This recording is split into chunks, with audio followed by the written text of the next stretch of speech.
सरोवर के किनारे एक पेड़ था।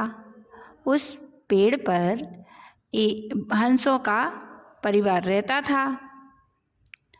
उन हंसों में एक वृद्ध हंस भी रहता था जो अनुभव से वृद्ध था और ऐसे भी वृद्ध था। एक समय वहाँ पेड़ के नीचे एक लता का अंकुर दिखाई दिया। तब उस वृद्ध हंस ने कहा अपने जवान हंसों से कि जो ये अंकुर उग रहा है इसे आप लोग चोंच से कुतर के अलग कर दो। तब जवान हंसों ने कहा इस बुढ़े को नया नया काम सूझता है। अरे ये तिनके से क्या होने वाला है, उस छोटे से अंकुर से क्या होने वाला है, ये फालतू में काम करवाता है। और किसी ने नहीं किया।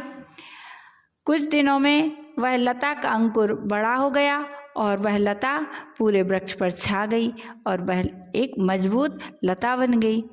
अब उस लता के सहारे ही एक शिकारी आया और उस पेड़ पर दिन में वहाँ पर चढ़ गया और उस पर जाल फैला दिया और उतर गया लता के सहारे ही। जब पक्षी आए तो पक्षी बैठे हंस और उस जाल में फंस गए।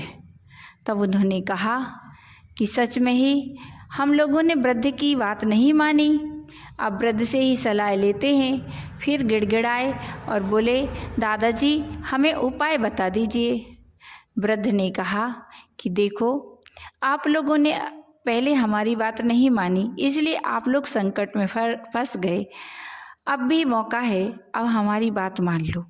एक काम करो, अब सभी जन मौन लेके चुपचाप हो जाओ, मतलब शांत चुपचाप पड़े रहो।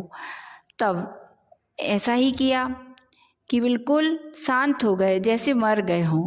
और जैसे ही शिकारी आया, शिकारी ने देखा कि सारे हंस मर गए हैं।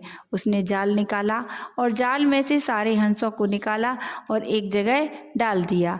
जैसे ही उसने डाला और वह शिकारी जैसे ही थोड़ी दूर गया, सारे हंस उड़ गए। इस प्रकार वृद्धों की बात को मानने से वे सारे हंस बच गए। इसलिए कभी भी वृद्धों की बात पर को ध्यान से सुनना चाहिए और उनकी बात को मानना चाहिए। बोलिए महावीर भगवान की जय।